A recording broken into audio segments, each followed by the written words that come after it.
Very happy 70th birth anniversary to His Majesty, the Great Fourth, Your Majesty.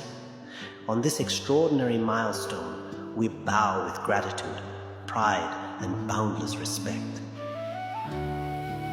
Now let me begin with a truth that will stay with every listener. There are leaders who rule with power, and there are leaders who shape destiny.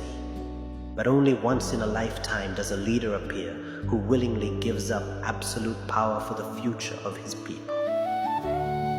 This is the story of His Majesty, the fourth King of Bhutan, the Great Fourth, the king who transformed an entire nation with wisdom, courage, and extraordinary humility.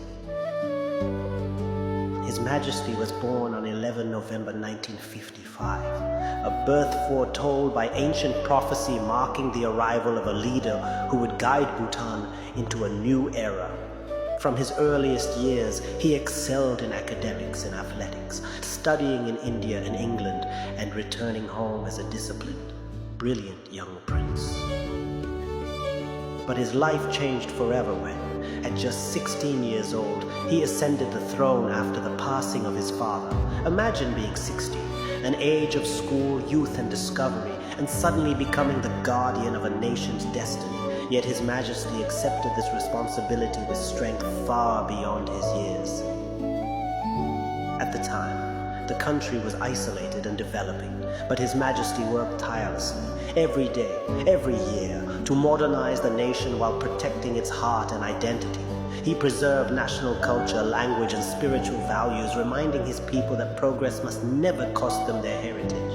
He introduced to the world the revolutionary idea of gross national happiness, a vision of development rooted not in wealth, but in contentment, justice, good governance, sustainable growth, and cultural pride.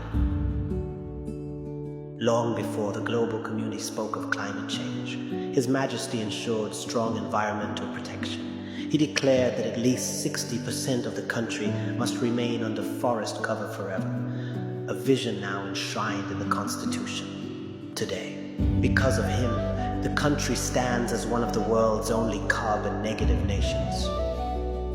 But his greatest act of leadership was one the world had never seen, although he held absolute authority as head of state, head of government, and supreme decision-maker.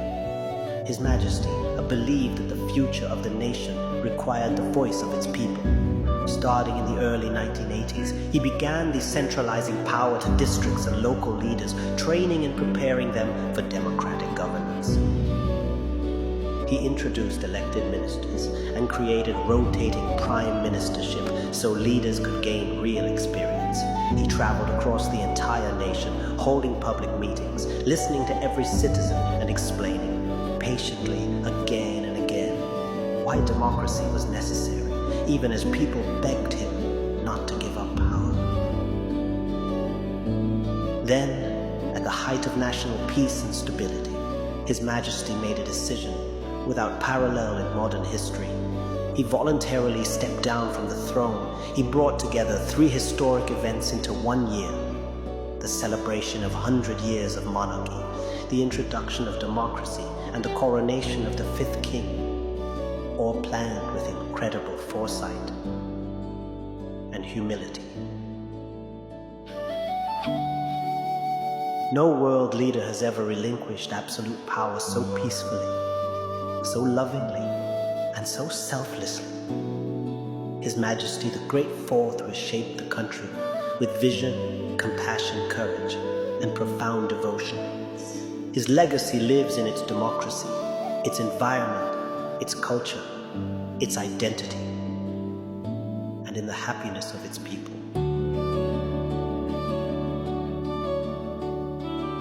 On his 70th birth anniversary, we honor not only a great king, but a once-in-a-century leader whose love and wisdom will guide generations to come.